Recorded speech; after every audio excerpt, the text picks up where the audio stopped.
the next President of the United States, the next Commander-in-Chief of the United States, Marco Rubio. Thank you.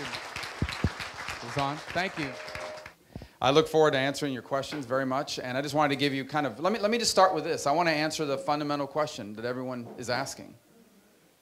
You know, is Ohio State going to repeat, right? That's the fundamental question. Yes! You'll have to stay to the end to know my opinion. How's that? You guys seen that creepy commercial where Urban Meyer's talking into a microphone? All these mascots are outside his window. I didn't sleep for 2 hours. I was worried. That Oregon Duck thing is scary. But anyway.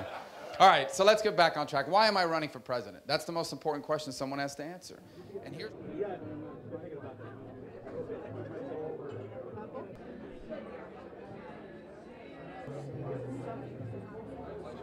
Oh, I've sold 2 books in Ohio. Not bad. What's your name? My name is Ben. Yep. Ben? Absolutely. You and John Kasich would do a great job for this country. Consider it. I have four ones. They're older now. And here's the short answer, but the one that I feel deeply in my heart. I am running because I want this to continue to be a country where people can do for their children what my parents did for me. So you may have heard me tell the story before. I always tell it just because I want people to understand where I come from on these issues. My parents weren't born in America. They were born on the island of Cuba. They came here in 1956. And when they arrived, they didn't speak a lot of English yet. They didn't have any money. They had barely an education, to be honest with you. My father stopped going to school when he was 9 because he had to work. My mother was raised by a poor family, primarily in rural Cuba, until they moved into Havana. And yet, despite the fact that they had all these things going against them, they were working as a bartender and primarily a maid. My mom was also a Kmart stock clerk and a cashier at a hotel. But working as a hotel bartender and all those jobs my mother had, here's what my parents achieved. They were able to buy a home. Less than 10 years after they were here, they were homeowners in a good, safe neighborhood. They were able to raise 4 children in a loving, stable home. They were able to retire with dignity and security, despite the fact they never made a lot of money and never put money in the stock market. And they were able to leave all 4 of their children better off than themselves. Now, when we describe that story, thank you.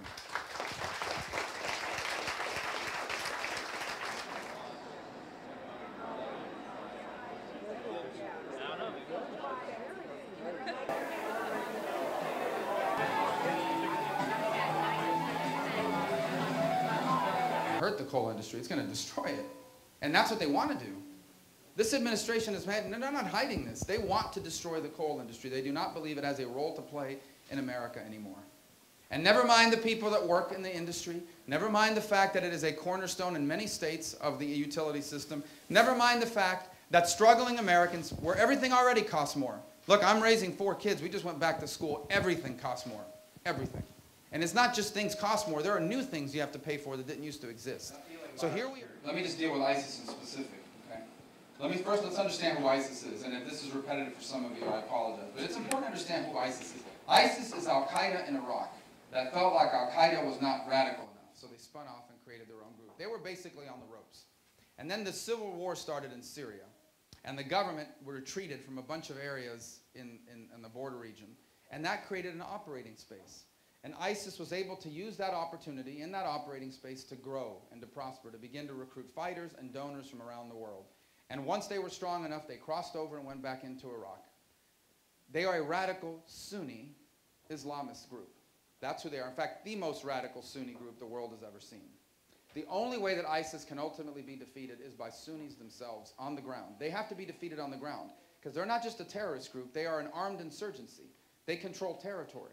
Today they are... That's like banks for their financing. It is very difficult because they have no track record. We have got to bring community because they haven't been trained to do it. So for example, your life savings or max out your credit card to start a business, and when it works... Happen with Veterans Administration and VA hospitals, and how are we going to get out of that people? Well, in Florida, we're also blessed, as you are in Ohio, with a large number of veterans. One of them, by the way, is my brother. He was a Green Beret from 1968 through 1970. I have a brother that's 21 years older than me. My parents had me in their 40s. That's how optimistic they were about the future. They had my sister after me. They were really optimistic. Anyway, my brother's 21 years older. So when in one of the jumps they took out of an airplane, he lost his front teeth.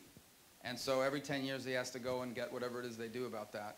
And he has this claim that he's been fighting the VA on, and he continues to explain it. And his brother's a senator trying to help him, as I would any constituent. And we're trying to explain to them the only time he's ever jumped out of airplanes was in the Army.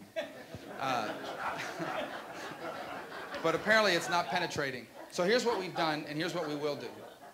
Number one, we have a VA that was designed in the 1930s. It needs to be reformed. Today we have multiple, when it was designed, there weren't that many hospitals and facilities and communities. Today, veterans may live 3 blocks from a hospital or a clinic that's ready to see them tomorrow. But they can't go there with their VA benefits. We have to make these benefits truly portable and open up the system so veterans can go anywhere they want. A lot of veterans will continue to choose the VA because they love it there. They like it there. There are good VA facilities in America. There are good people working in the VA too, by the way.